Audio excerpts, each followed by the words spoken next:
네가 선 곳은 거룩한 곳이다. 내 발에 신을 벗으라.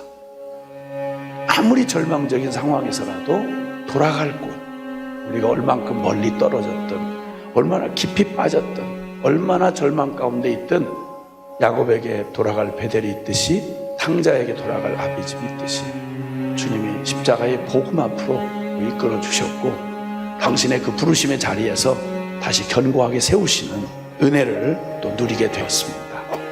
이 은혜는 곧 나로 이방인을 위하여 예수 그리스도의 일꾼이 되어 네가 선 곳은 거룩한 곳이다. 내 발에 신을 벗어라. 네 발에 신을 벗어라.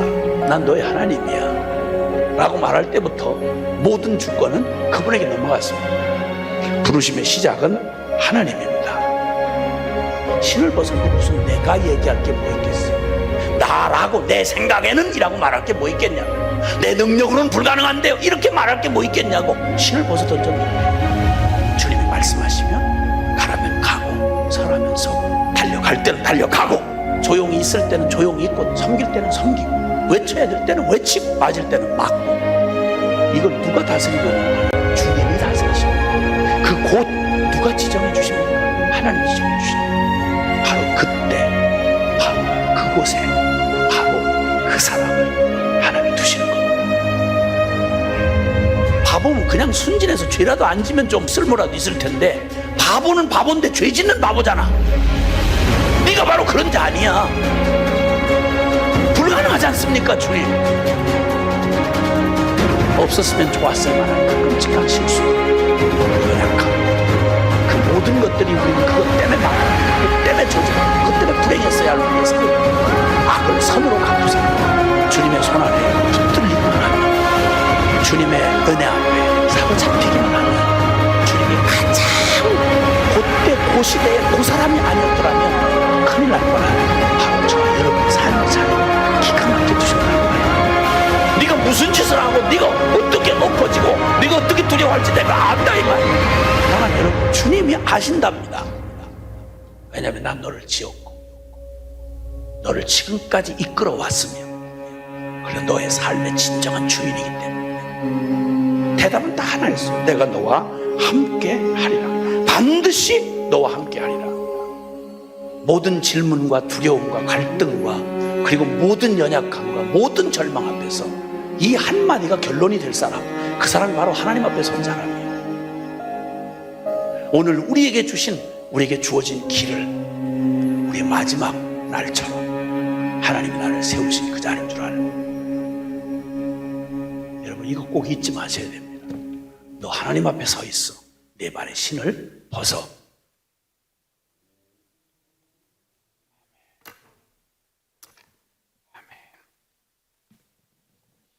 잠깐 기도하겠습니다. 고마우신 하나님 아버지 감사합니다. 감사합니다. 감사합니다. 사랑합니다. 사랑합니다. 사랑합니다. 주님이면 충분하고 주님 외에 그 무엇도 원치 않습니다. 주님 안에 모든 것이 있기 때문입니다. 주님, 나 죽고 예수 산 이 놀랍고 신비한 하나님의 영광의 복음의 부르심 앞에 저희를 세워주셨으니 결코 흔들리지 않을 것입니다. 주님, 이날도 우리에게 주신 삶의 몫을 마음껏 누리도록 주님 앞에 저희의 삶을 구별하여 드립니다. 받으시고 축사하시고 마음껏 써 주옵소서. 우리 구주 예수 그리스도의 이름으로 기도하옵나이다. 아멘. 아멘. 우리 주님을 사랑하시는 분만 아멘 하십시다. 우리 좌우편에 계신 분에게 주님만 기대합시다. 이렇게 주님만 기대하십시다. 아멘. 그 찬송가 그 488장에 그런 참 모든 찬송이 다 그렇지만 그런 참 놀라운 고백을 우리에게 주고 계시는데 이 몸의 소망 무엔가 우리 주 예수뿐일세. 우리 주 예수 밖에는 비들이 아주 없도다. 주 나의 반석이시니 그 위에 내가 서리라. 그 위에 내가 서리라. 정말 우리의 영혼에 그냥 불끈불끈 부주목이 쥐어지는 그러한 그 고백의 찬송입니다. 오직 은혜로, 이 새벽에 주님 또 우리에게 주시는 영성으로 승리할 하나님의 사람들에게 주님께서 주시는 오직 은혜로, 풀어서 말한다면 마음을 은혜로 굳게 하라 라고 하는 제목의 말씀이 되겠습니다. 이즘 세대가 나이 많고 적음을 넘어서 우리는 다음 세대 자꾸 걱정을 하는데, 가만히 들여다보면 나이 먹었다고 나을 게 별로 없더라고요. 이 세상이 정말 말 그대로 마지막 때가 될수록 정신없이 우리를 휘몰아갑니다.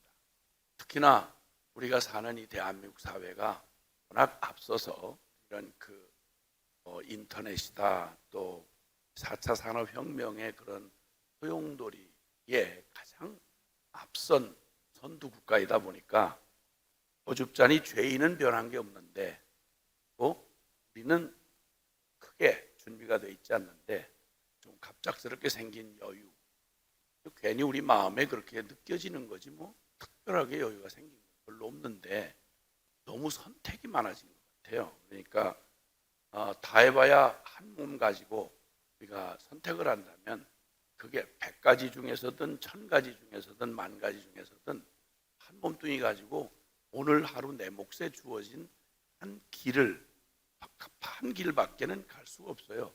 그런데 여전히 뭐가 많이 펼쳐져 있는 듯한 착시 현상을 갖는 겁니다. 그 중에 제일 큰 역할을 하는 게 시선을 빼앗고 우리의 마음을 혼란스럽게 하는 게 손에 들려져 있는 현대 문명의 총알이라고 할 수 있는 핸드폰이라고 할 수 있을까요? 그냥 가만히 있어도 거기에다가 모든 걸 다 갖다 집어넣으니까 그냥 생각해서 사용해도 될 모든 정보를 뇌의 한 부분을 끄집어내다가 손바닥 기계 안에다 넣어놓은 거나 마찬가지. 그렇게 많이 돌아다닐 일도 없는데 내비게이션을 의존하다 보니까 멀쩡히, 전에는 그래도 이렇게 어디 길을 가려고 하면 앞뒤를 다 이렇게 지형지물 또 혹은 앞뒤를 다 익히고 그래서요, 좀 운전 좀 했다 그러면 지역 주변의 길을, 상황을 이렇게 앞뒤로 살펴서 잘 알 수 있었습니다. 그런데 너무 편하다는 거, 그렇게 큰 차이도 없죠. 그런데 잘 아는 길마저도 이제 내비를 안 켜면 불안해서 못 가겠는 거예요. 생각이 없이 사는 거죠. 거기에다가 그 쓸데없는 거의 쓰레기 수준의 잡다한 정보가 그냥 수없이 막 초단위 간격으로 막 뜨고 나니까 여기 주워들은 정보가 많아가지고 뭘 하나, 그냥 음식점 하나를 가는 것도 그냥 갈 수가 없는 거예요. 옆에서 이렇게 하는 걸 보니까 뭘 그 음식점에 대한 평을 또 쭉 달아놨대네요. 거기다 별을 몇 개를 붙여놨느냐 이런 걸 가지고 그걸 또 막 음식 먹기 전에 음식 먹고 얻을 에너지를 다 쓰고 가요. 그리고는 그게 무슨 검증도 안 된 일인데 하도 그냥 보기에 이렇게 하다 보니까 하루 눈을 뜨고 나면 아무 실속 있는 일을 하는 게 별로 없는데도 그 내용 없는 하루를 엔통 뭘 해야 되나, 결정의 어려움을 겪습니다. 그러다 보니까 보고 듣고 그 수많은 정보의 홍수에 노출되다 보니까 요즘에 그런 하도 이름들을 잘 지어내니까 선택 결정 장애 증후군 이런 그 병명 비슷한 게 생겨났다고 그래요. 선택 결정 장애. 뭘 선택하는데 뭘 선택해야 될지 모르겠는 거예요. 아니 그거 다 해봤자 뭘 그거 그렇게 신경 쓸 일이 있겠어요. 목숨이 걸리는 문제도 아니고 진리에 관한 얘기도 아닌데 그냥 그거에 신경 쓰다가 그거에 의견이 안 맞아서 부부간에 또 가지나 싸움질을 잘하는데 그냥 싸울 일을 그냥 있는 대로 만들어내는 거죠. 그리고 마음 다 상해가지고 묵상은 할 겨를도 없이 그냥 하루 엔쟁일 그저 어디다가 쓰레기통에다 머리를 쳐박았다가 머리를 든 것처럼 하루가 너무 찝찝하고 이 귀한 천금 같은 이 하루의 삶을 어떻게 넋을 잃고 정신사납게 사는지 그저 따로 그냥 악한 마음 안 품고도요 그냥 망하기에 딱 좋은 때를 우리가 맞이하고 살고 있습니다. 이런 때라고 주님이 말씀하시면서 너희 염려를 다 주께 맡겨버리라. 염려 생각이 들어온다고 다 그 의미 있는 얘기 아니거든요. 별의별 잡스러운 게 다 우리의 생각을 흔들어대고 불안하고 이런 경우가 어떻게 생기는 거 아니? 마음을 굳게 하지 않은 사람, 설득 결정 장애를 가지고 있는 사람, 여기저기 관심이 많아서 그냥 이것저것 마음을 두질 못하는 사람, 두 마음을 품어 정함이 없는 사람, 이런 경우에 이 시대가 어떤 시대인고하니 근신하라, 깨어라. 너희 대적 마귀가 우는 사자같이 두루다니며 삼킬 자를 찾나니. 그러니까 영성으로 심각한 도전을 받는 때입니다.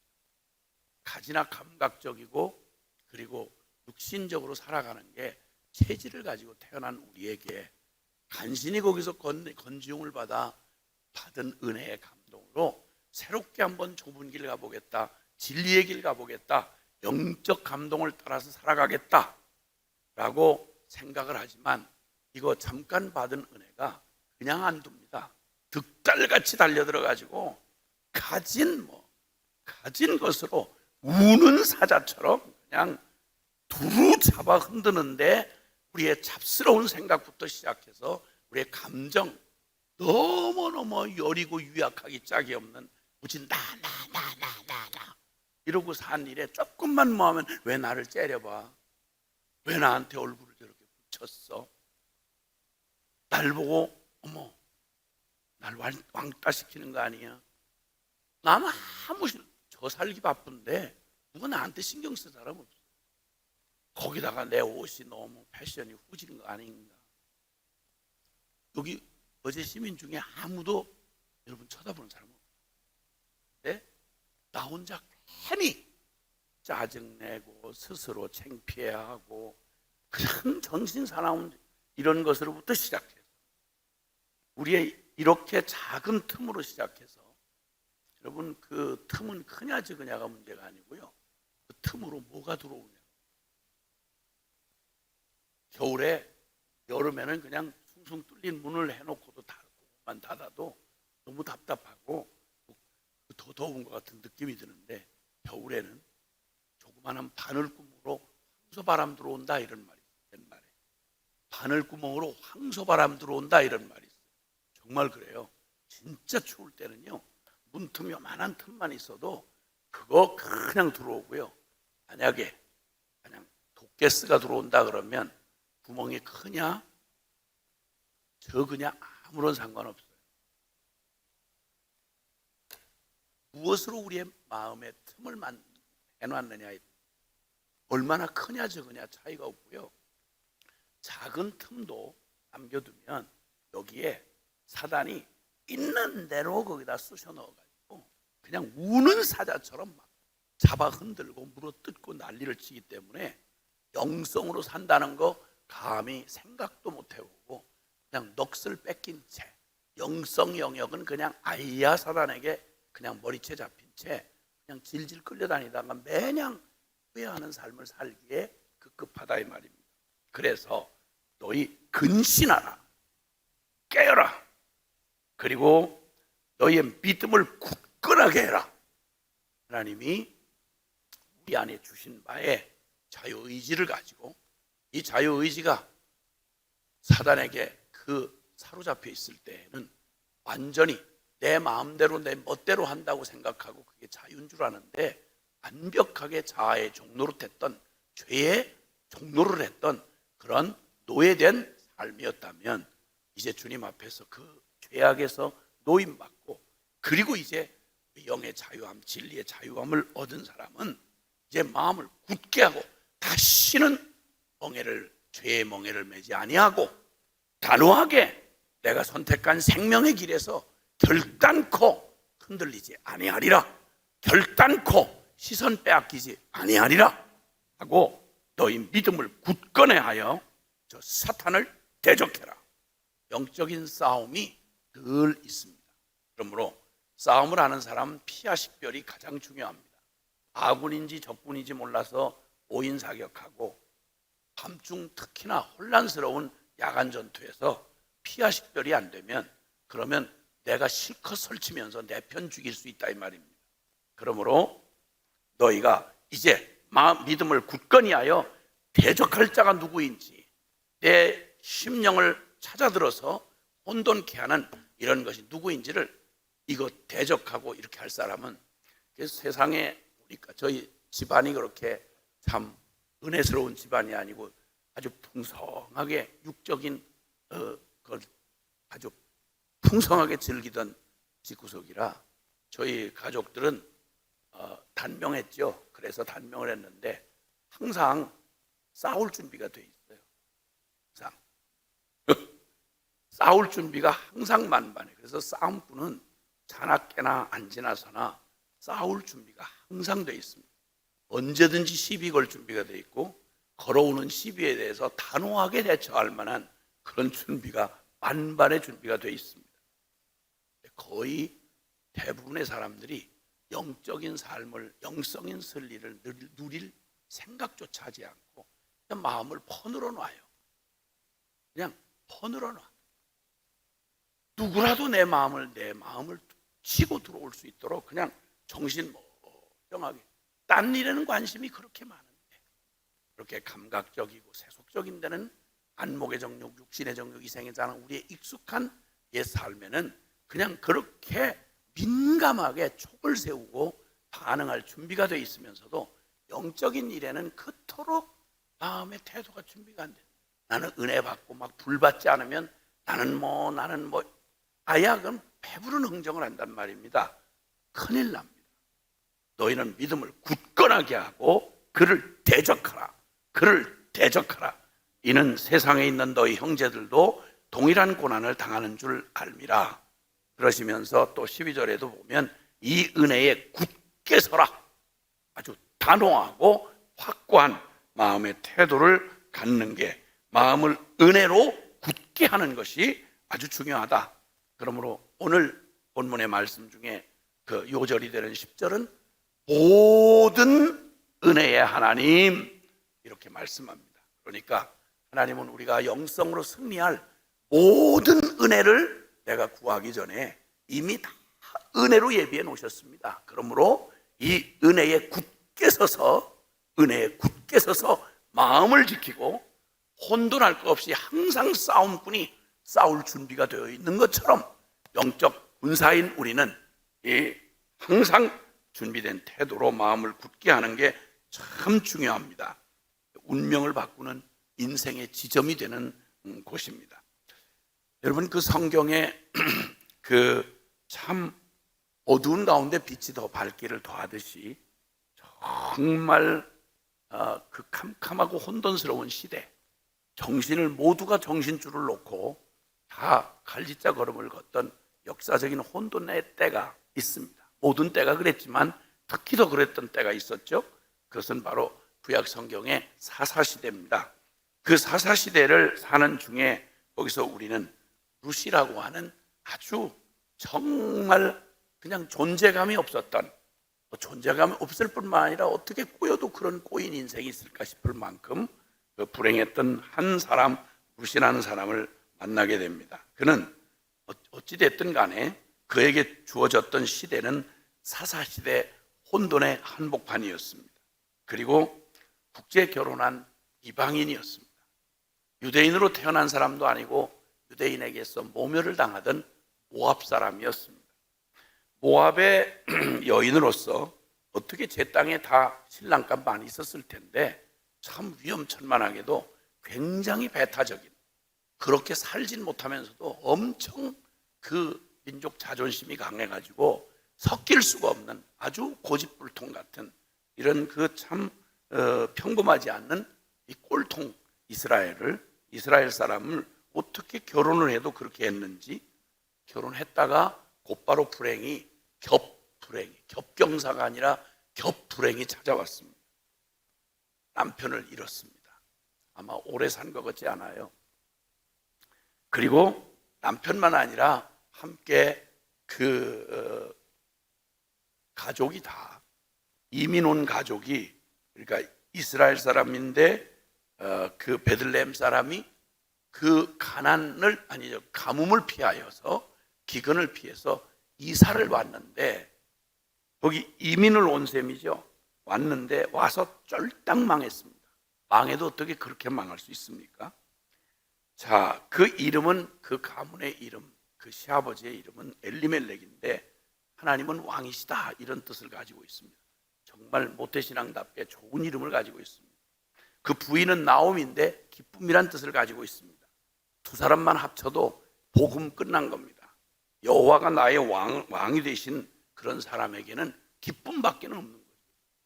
근데 이상하게 자식들 이름을 말론과 기련이라고 지었는데 심상치 않습니다.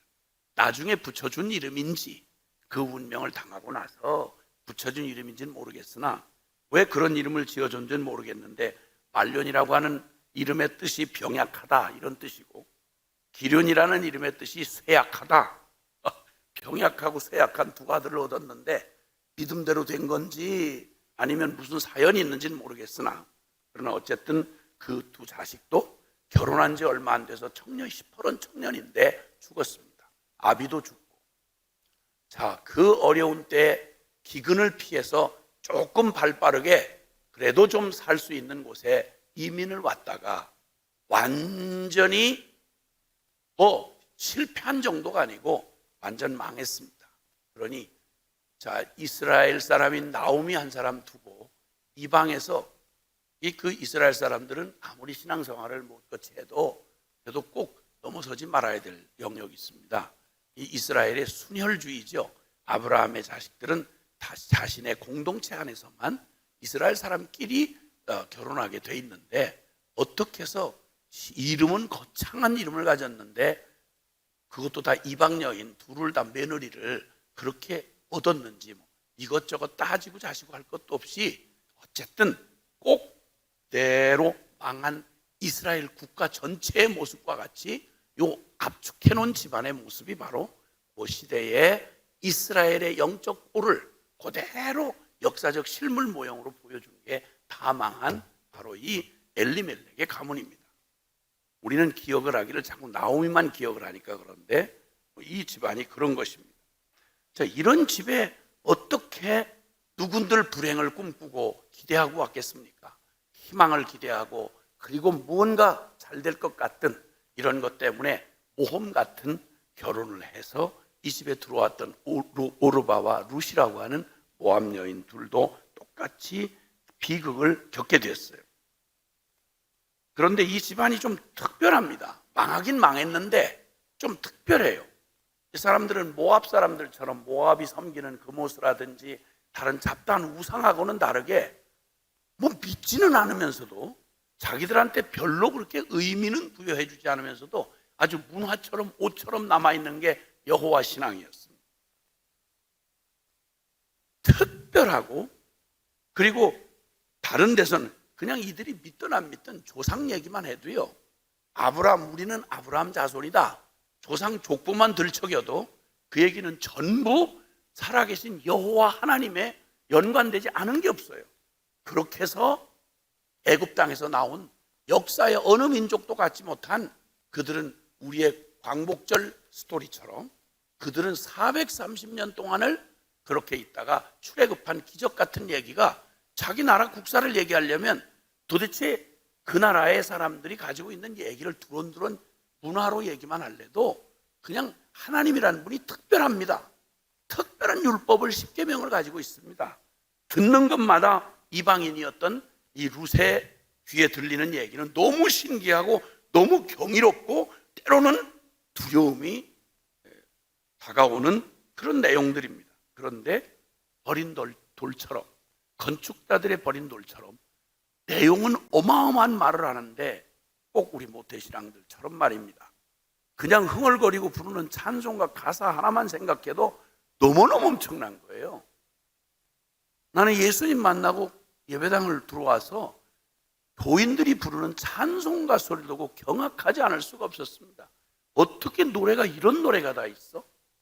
어떻게 세상에 어떻게 이런 엄청난 얘기를 찬송가 예배할 때 임예송으로 드리는 1장 찬송만 해도 너무 마음에 이게 무슨 대통령 취임식에 가서 애국가 부르는 거하고 비교가 안 되도록 만복의 근원 하나님 온 백성 찬송 드리고 성부 성자 성령 생전 태어나서 상상도 못하고 들어보지 못했던 그 찬송을 예수님 만나가지고 그 시골 조그마한 예배당에 일어서서 그 노래를 부를 때면 그냥 몰라도 이거 어마어마한 얘기를 하는 거예요. 만복의 근원 되시는 성부 성자 성령. 그런데 찬송을 부르는 사람들이 그걸 부르긴 부르는데 그냥 유행가에 도취돼서 부르는 유행가만큼도 마음을 기울이지 않고 그냥 대강 순서상 이렇게 불러 떼고 치는 이런 모습들이 참 기이했습니다. 나 같은 안모태에게는. 그러니까 제가 룻의 심정이 충분히 이해가 됩니다. 얼마나 충격이었어요. 두런두런 믿지도 않는 것처럼 그냥 두런두런 이렇게 얘기를 하는 일상의 몸에 밴 얘기를 이렇게 하는데 그런데 내용이 어마어마한 거예요. 자, 이렇게 이슬을 비해 옷 젖는 줄 모른다고 같이 예수쟁이하고 즉 여호와 신앙을 가진 이스라엘 시부모와 그리고 시댁하고 같이 살다 보니까 무슨 일이 일어나고 있었는지 몰랐죠. 차근차근 듣고 있던 중에 자, 결정적인 시간이 왔습니다. 남편도 잃고 두 자녀도 잃은 아들도 잃은 나오미가 이제는 늙어서 돌아가서 묻히더라도 고향 땅에 가서 묻혀야 되겠구나 하고 그 불쌍한 그 이방의 며느리들이 그들의 앞길이 너무너무 가슴이 묘지게 아픈 거예요. 그러니까 내가 괜히 애들 걸림돌 되지 말아야 되겠다. 그저 악몽꾼 셈 치고 사람이 살다가 어떻게 원한 대로만 살겠니? 불행을 당했지만 이거 붙들고 그냥 이렇게 붙들고 여기에 치여 살지 말고 그냥 악몽 꾼 것처럼 생각하고 그냥 훌훌 털어버리고 아직 젊으니 애도 없으니 그냥 새로운 길 너네 민족으로 돌아가서 너 앞길에 그냥 주어진 삶 그냥 살아라. 나는 어차피 내 운명이 이러니 내가 그냥 고향 땅에 돌아가겠다라고 했습니다. 여러분은 스토리의 결말을 잘 알고 계십니다. 그러다 보니까 룻과 오르바가 그들이 원턴 원치 않던 그렇게 선택해서 들어오니 가문에서 들은 이야기는 그들이 어떻게 취급하든지 상관없이 어마어마한 얘기였습니다. 믿는 사람들이 무슨 짓을 하고 어떻게 하나님의 이름을 취급하든지 복음의 내용을 휴지통 그저 버릴 휴지만큼도 취급을 안 하니 상관없습니다. 우리가 믿느냐 믿지 않느냐고 아무런 상관없이 하나님은 영원히 하나님이십니다. 우리가 믿느냐 안 믿느냐 상관없이 복음은 영원히 효력이 있고 영원한 능력이 있습니다. 자, 이제 이 좀 부끄러운 증인들 때문에 자칫 훼손됐을 만한 그 복음이 어쨌든 싫든 좋든 그들의 존재가 그들의 그냥 일상이 여호와 그분이 누구인지 그리고 왜 그분이 이런 어떤 약속을 주었는지 이런 얘기들을 그저 나도 모르는 사이에 듣고 있다가 이제는 그 슬픈 이별의 시간이 다가왔습니다. 그저 보따리 탈탈 털리고 올 때는 그래도 희망을 가지고 있는 거 팔아가지고 잔뜩 기대를 가지고 이민을 왔다가 이제는 완전히 나오미의 고백처럼 나는 이제 나오미 기쁨이 아니다. 내 인생은 쓰디쓴 그냥 그 진행만 남았다. 독 같은 진행만 남은 내 인생은 말하라, 쓰다, 이런 의미의 말하라는 이름이다. 이렇게 고백을 하면서 이제 눈물 속에 이별을 고하는데, 그 불쌍한 늙은 시모가 돌아가는 모습을 인간인데 어떻게 보낼 수 있겠습니까? 오르바도 울고 룻도 울었습니다. 어머니 안 됩니다. 어머니랑 같이 가겠습니다. 그랬더니 얘들아, 난 너희를 보는 것만으로도 내 고통 자체다. 비극은 나 하나로 족하다. 너희는 더 이상 이 비극에 말려들 이유가 없다. 돌아가라. 제발 나를 좀 도와다오. 인간적인 정리는요, 오르바는 신앙이 아니라, 영적이 아니라 인간적 정리로 시어머니를 홀로 보낼 수 없는 그런 인간적 정리는요, 그저 거기서 머물게 돼 있어요. 돌아가라 했더니 오르바는 눈물을 훔치며 돌아갑니다. 그런데 룻이 끝까지 따라오는 거예요. 너 왜 이러니? 내가 너무 괴롭다. 제발 좀 돌아가 달라. 이렇게 부탁하는 시모에게 시모가 더 이상 말릴 수가 없는, 딱 만류하던 걸 딱 멈춘 지점이 있습니다. 돌아가. 현실을 생각해. 네가 날 돕는 거 아니야. 인간적인 정리, 최고의 정리가 인간 최선에서 나오는 이 지점에서 오르바는 돌아갑니다. 그런데 이 지점에서 더 이상 흔들 수 없도록 나오미가 포기를 하게 만든 룻기서 1장 18절에 보면 룻이 굳게 결심함을 나오미가 보고 더 이상 만류하는 걸 포기합니다. 이렇게 해야 합니다.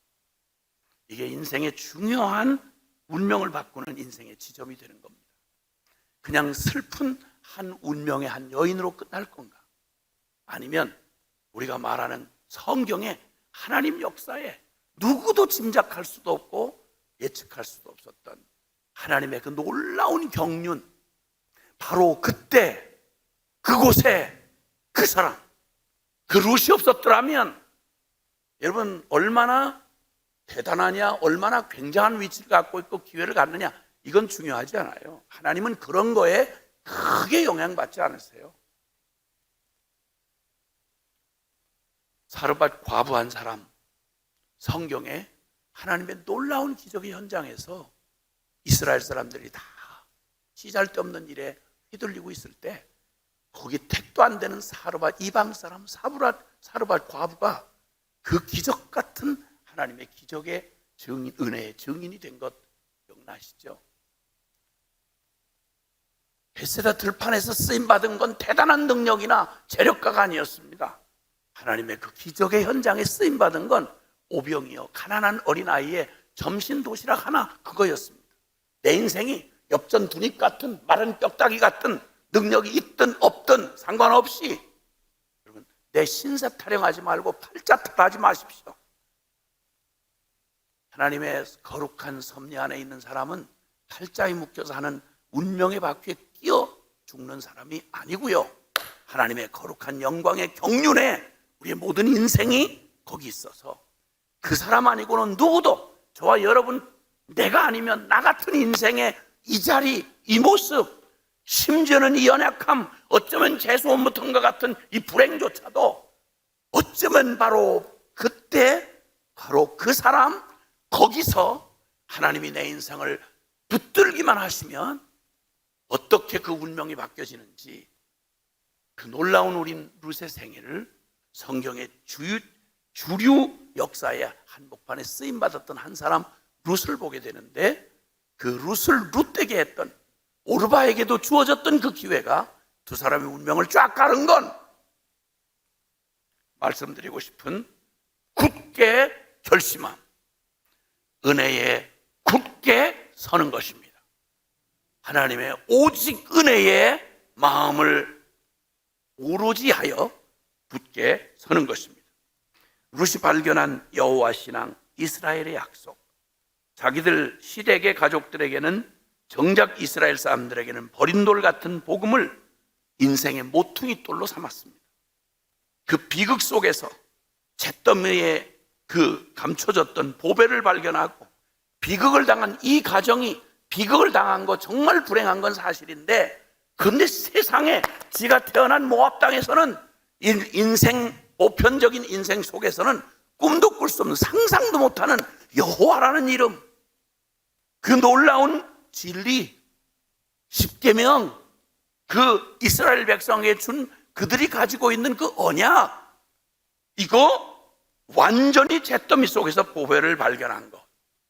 주님이 마태복음 13장에 천국에 대한 비유를 말씀할 때 천국은 마치 밭에 감추인 보화를 발견한 어떤 농부와 같다. 어떻게 하겠냐는 거죠. 말할 것도 없죠.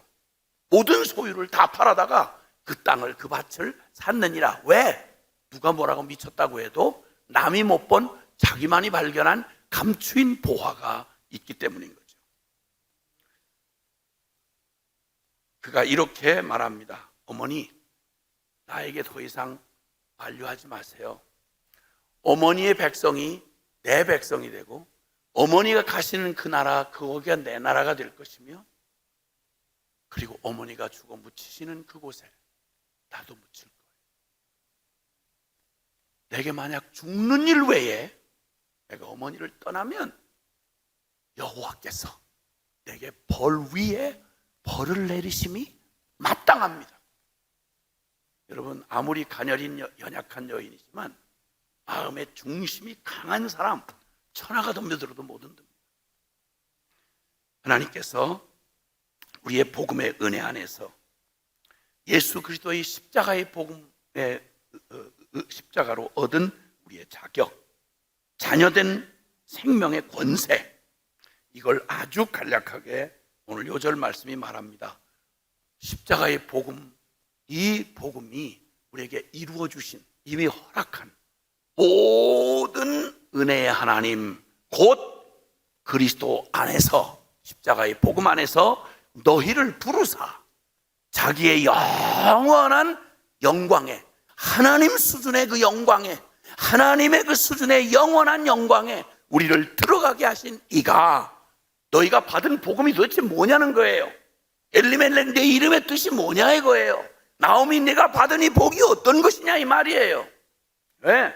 정작 받은 그들은 못 깨닫는데 옆치기로 거기에 끼게 된, 실수로 끼게 된 룻이라고 하는 여인에게는 이거야말로 어마어마한 겁니다. 이걸 어떻게 포기하겠어요? 이거 못 놓는 거예요. 그래서 주님이 모든 은혜의 하나님, 다른 걸 다 잃어도 고향 땅 잃고 보편적인 삶, 먹고 살 만한 안락한 삶을, 이게 어떻게 유혹이 되겠어요? 다 뒤로 하고 다 내어 던지고, 순교했던 짐 엘리옷의 고백처럼 영원한 것을 위하여 영원하지 않은 것을 버리는 자는 결코 바보가 아니다. 맞는 말입니다. 주님께서 이렇게 모든 은혜 하나님, 그리스도를 지불하면서까지 우리를 부르셔서 하나님의 그 영원한 영광에 구경꾼이 아니라 완전히 하나가 되어, 그리스도와 하나가 되어 주님에게 우리에게 허락되어진 그 놀라운 축복, 로마서 8장 32절에 그 아들도 아끼지 아니하고 우리를 위해서 내어주신 그 하나님이 어찌 그 아들과 함께 그 모든 것을 우리에게 은사로, 선물로 주시지 않겠느냐. 예수 받았다는 말은 다 받았단 말입니다. 하늘에 속한 모든 신령한 복을 다 받아놨다 이 말입니다. 결제 끝났다 이 말입니다. 할렐루야, 아멘, 아멘. 완전한 은혜인 것입니다. 그래서 그 놀라운 이 완전한 은혜를 우리에게 선포해 주시는 그 완전한 은혜가, 고린도전서 1장 8절에 보면 주께서 너희를 우리 주 예수 그리스도의 날에 책망할 것이 없는 자로 끝까지 견고하게 하시리라. 여러분, 우리는 흔들릴 수 없습니다. 끊어질 수 없습니다. 끝까지 견고케 하실 것입니다. 디모데후서 1장 12절은 우리에게 또 말합니다.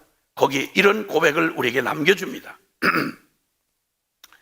이로 말미암아 내가 또 이 고난을 받되 부끄러워하지 아니함은 내가 믿는 자를 내가 알고 또한 내가 의탁한 것을 그날까지 그가 능히 지키실 줄을 확신함이라. 그날까지 능히 지키시리라.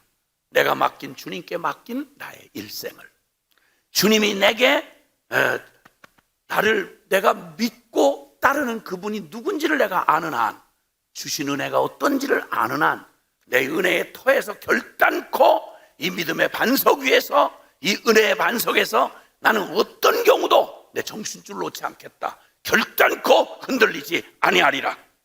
빌립보서 1장 6절은 너희 속에 착한 일을 시작하시니가 그리스도 예수의 날까지 능히 이루실 줄을 확신함이라. 견고케 하시리라, 능히 지키시리라, 반드시 이루시리라. 이렇게 완전한 은혜로 우리 주님께서 우리에게 확약해 주셨습니다. 그러니 오직 우리의 이제 관심은 하나님의 이 거룩한 주님의 그리스도 십자가의 복음 안에서 그 은혜로 우리에게 주어주신 하나님의 이 모든 우리에게 허락되어진 하나님의 약속으로 보장되어진 모든 축복과 특권을 이제 마음껏 누리는 걸, 이걸 믿음의 생활이라고 합니다. 영성의 승리는 다른 데서 있지 않습니다. 하나님께서 우리에게 그리스도의 값을 치르면서 이미 우리에게 완전히 내어주신 하나님의 그 거룩한 약속들이 있습니다. 고린도후서 1장 20절은요, 이런 말씀들을 그냥 꼭 새겨놓으시고 암송하는 게 정말 필요한데요.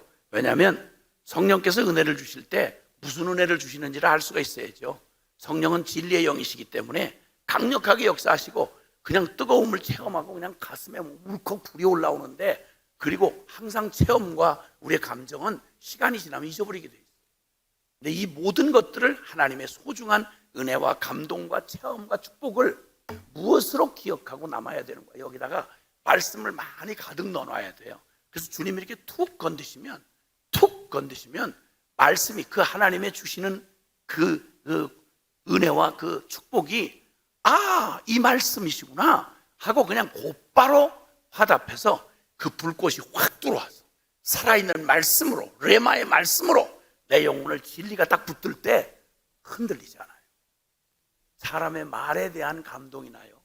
우리의 느낌이나 체험은요, 너무 뿌리가 얕아요. 그래서 흔들려요. 물짝밭에 심겨진 것 같아요. 그런데 내 심령 안에 있는 말씀을 주님의 성령께서 사용하셔서 내 영혼 그 가장 깊은 자리를 감동하시고 세우시면 요지부동이에요. 왜냐하면 말씀이 영원하기 때문에. 감정은 변해도 말씀은 영원하기 때문에 하나님의 약속이 나를 붙들고 있는 한 우리의 의지나 무슨 대단한 무슨 담력 때문이 아니라 하나님 약속을 믿는 믿음 때문에 그런 거예요. 그래서 고린도후서 1장 20절에는 이렇게 놀랍게 말씀했어요. 하나님의 약속은, 죄송하지만 한번 따라해 주시겠어요? 하나님의 약속은 얼마든지 그리스도 안에서 이해가 되니 그런즉 그로 말미암아 우리가 아멘하여 하나님께 영광을 돌리게 되느니라. 아멘. 아멘. 자, 그러니까 성경 안에, 그리스도 안에서, 은혜 안에서 우리에게 허락하신 주님의 약속이 뭐가 있는지를 알아야, 요런 때는 이런 약속이 있고, 이런 상황에서는 이런 약속이 있고, 이런 공격에서는 이런 말씀이 있고, 약속을 알아야 주님이 영적 전쟁의 원리를 보여준 게, 주님의 첫 번 공생의 사역을 시작할 때 제일 먼저 주님께서 금식 기도한 후에 제일 먼저 우리에게 보여주신 영적 전쟁의 실체를 보여주신 게 광야에서 마귀에게 시험당하신 일이었습니다. 3가지 시험당했죠. 그때마다 말씀으로 물리치셨습니다. 할렐루야. 영적 전쟁의 승리는 바로 영원한 이 진리의 말씀에 있는 겁니다. 그러니까 말씀에 아주 골통이 되셔야 하고, 말씀에, 그거 다른 거 몰라. 나는 암기하는 능력이 없어요. 그래도 여러분 최소한의 중심, 핵심이 되는 내용 요절만큼은 알 수 있잖아요. 우리 왼수가 불러오면 절대 그놈은 인상도 안 잊어지고 죽을 때까지 그놈 이름도 안 잊어져요. 그놈의 한 일도 안 잊어지고. 여러분 그런 능력이 있어요. 벼락을 맞으면 반드시 그냥 내가 너 반드시 꼬꾸라진다 보고에 말리라. 이렇게 한번 마음에 막 붙잡아 놓은 원한만 해도요 평생에 잊혀지지 않아요. 그건 모두 다 저 흐르는 물에다 떠내려 보내고 은혜는 바위에 새겨라 이런 말이 있는데 바로 은혜의 마음을 굳게 바위에 새기듯이 하나님의 약속을 있는 샘플을 잠깐 보여드리면 우리에게 주님이 이 세상에서 완전한 이 세상을 누가 이기겠어요? 그런데 그리스도 예수 안에 은혜 안에서 있는 사람에게는 이 세상을 이기도록 되어 있다고 말씀해요. 그 약속이 어디에 있나요? 요한일서 5장 4절 5절에 보면 대저 하나님께서 난 자마다 어떤 성도든지 제대로 거듭난 주의 백성이라면 반드시 세상을 이기느니라. 세상을 이기면 이것이니 너희의 믿음이니라. 예수께서 하나님의 아들이심을 믿는 자가 아니면 세상을 이기는 자가 누구냐? 없다는 말이에요. 오직 예수 그리스도를 믿는 믿음이 이 세상을 이기도록 돼 있다. 이런 약속의 구절을 반드시 붙들고 있는 게 너무너무 중요합니다. 그리고 우리 삶에 날마다 걱정이 나는 어떻게 열매를 맺나, 이게 두려움이잖아요. 나 지금 직장 가졌는데 나 끝까지 잘 갈 수 있을까? 사업 개업을 하는데 끝까지 열매 맺을 수 있을까? 결혼하는데 끝까지 나 잘 갈 수 있을까? 전부 이게 두려운 거예요. 근데 염려하지 마시라는 거예요. 요한복음 15장 4절 5절에 흔들릴 때마다, 도전받을 때마다, 불안이 공격할 때마다 이런 약속의 말씀을 굳게 잡는 거예요. 요한복음 15장 4절 5절 나는 포도나무에 너는 가지니 저가 내 안에 내가 저 안에 있으면 이 사람은 과실을 많이 맺나니 사람이 너희가 나를 떠나서는 너희가 아무것도 할 수 없다라고 말씀합니다. 내가 열매 맺으라고 용 쓰는 게 아니라 포도나무 되시고 나를 가지 삼아 주셨으니 그러므로 너희는 내 안에 거하라. 내 안에 거하고 15장 7절에는 말하죠. 너희가 내 안에 거하고 내 말이 너희 안에 거하면 무엇이든지 원하는 대로 구하라. 그리하면 이루리라. 할렐루야. 그리고 주님께서 이 혼돈한 세상 살면서 우리의 내적인 내 영성의 이 평안함을 주님께서 완전히 보장을 해주셨어요. 어떻게 보장해 주셨냐? 혹시 구절이 생각나시나요? 일단 생각나셔야 돼요. 쿵 들으면 언제든지 튀어나올 만큼 내가 준비되어 있어야 돼요. 쿵 들으면 튀어나올 성질이 아니라 쿵 들으면 건들기만 하면 사탄이 건들면 말씀이 툭 튀어나오도록 그렇게 집중하셔야 돼요. 자, 빌립보서 4장 6절에 아무것도 염려하지 말고 오직 모든 일에 기도와 간구로 너희 구할 것을 감사함으로 하나님께 아뢰라.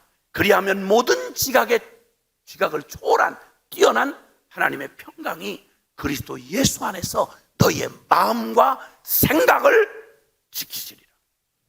누구도 못 흔들어. 아무 놈도 너희를 불안하게 할 수 없어. 내 눈을 들어서 주님을 바라봐. 그리고 약속을 기억해. 나는 흔들리고 나는 연약하고 나는 형편없지만 내가 주님을 붙들고 있는 게 아니라 주님의 그 거룩한 약속이 나를 붙들고 있는 한 천하 모든 거 덤벼라. 감히 이 말을 우리가 외칠 수 있는 건 다 와라. 다 덤벼라. 나 보고 내 꼴 보고 웃기냐? 내 꼴 보고 만만하냐? 잘 봐 인마. 나를 붙들고 있는 게 누군지, 나를 붙들고 있는 게 누군지를 보라고. 이렇게 당당하게 영성의 승리를 할 수 있는 것입니다. 샘플을 보여드렸습니다. 그 마지막, 오늘 모든 은혜 하나님 그리스도 안에서 자기의 영광 가운데 들어가게 하신 이가 결론 같은 말씀하세요. 잠깐 고난을 받은 너희를 일생에 맞이하는 거 대단한 것 같지만 그 일로 안 망해요. 우리는 죽으면 부활하는 이 생명을 이미 받았고요. 여러분, 그리고 이 땅 떠나면 천국이 우리를 기다리고 있고요. 아멘. 사람 다 나를 버리고 떠나면 세상 끝날까지 영원히 나와 함께 하시는 주님이 세상 끝날까지 항상 함께 하시리라. 운명이 임마누엘이 된 우리의 운명을 주님께서 기억하라고 말씀하시면서 잠깐 고난을 받은 이 땅에 진리의 길 가는 우리 사랑하는 성도들의 그 눈물, 그 한숨, 깊은 탄식, 영혼의 탄식, 그 모든 걸 주님이 다 아시고 하나님 사랑의 눈으로 너를 어느 때나 바라보시고 하나님, 인자한 귀로서 언제나 너에게 기울이시니 어두움에 밝은 빛을 비춰주시고 너의 작은 신음에도 응답하시니 너는 어느 곳에 있든지 주를 바라고 주만 바라볼지라. 모든 은혜 하나님, 예수 피값 치르고 우리를 영원한 영광에 이미 들어가게 하신 이가 잠깐 순례의 길을 걸어가고 잠깐 고난의 길을 당하는 너희에게 친히 누구 시켜서가 아니라 친히 너희를 온전케 하시고 굳게 하시고 강하게 하시고 털을 견고케 하시리라. 아멘. 아무도 약한 성도는 없어요. 누구도 만만한 백성은 없어요. 우리는 강한 것이 내가 아니라 나와 함께 하시는 주님이 강하기에 우리는 망할 수가 없습니다. 아시는 노래면 이 노래 부르면서 기도하시고 하겠는데요, 너무 잘 아는 노래잖아요. 나를 지으신 이가 하나님, 다 같이 나를 부르신 이가 하나님, 나를 보내신 이도 하나님, 나의 나 된 것은 다 하나님 은혜라. 나의 달려갈 길 다 가도록 나의 마지막 호흡 다하도록 나로 그 십자가 품게 하시니 나의 나 된 것은 다 하나님 은혜라. 한량없는 은혜, 갚을 길 없는 은혜, 내 삶을 메워 싸는 하나님의 은혜, 나 주저함 없이 그 땅을 밟음도 나를 붙드시는 하나님의 은혜. 여러분, 만세반석 되신 주님 위에 굳게 섭시다. 십자가 그 피로 세워진 그 은혜 위에 굳게 섭시다. 아무도 나를 흔들 자가 없고 그 누구도 나를 당할 자가 없는, 나는 영원히 안전하고 승리할 것입니다. 우리 주님을 환영하는 뜻으로 두 손 높이 들고, 주님의 은혜를 감사하고 감격하는 뜻으로 두 손을 높이 들고, 들은 바 말씀 기억하며 영성으로 승리하라고. 무슨 영성? 십자가 복음의 영성으로, 너무도 완전한 충분한 복음으로 우리를 부르신 주님 앞에, 주님, 루세 고백처럼 죽는 일 외에 나와 주님과 갈라놓는 일은, 아니 죽음조차도 부활과 함께 연합시키신 주님 앞에 죽음도 그 무엇도 주님과 나를 갈라놓을 수 없습니다. 아버지 은혜의 품에서 애워싼 당신의 아버지의 품에서 나를 빼앗아갈 자가 없습니다. 주여, 항상 내가 의식이 살아있는 한, 호흡이 살아있는 한, 주여 내 눈길 주를 떠나지 않게 하시고 내 마음 주의 은혜의 반석 떠나지 않게 주옵소서. 우리 함께 이 고백을 주님 앞에 드리며 주여 간절히 부르고 통성으로 기도하겠습니다. 주여, 주여, 주여. 사랑하시는 아버지 하나님 감사합니다. 주여, 주여, 주여, 주여. 놀라운 하나님의 사랑을 날마다 보여 주여, 주여, 주여.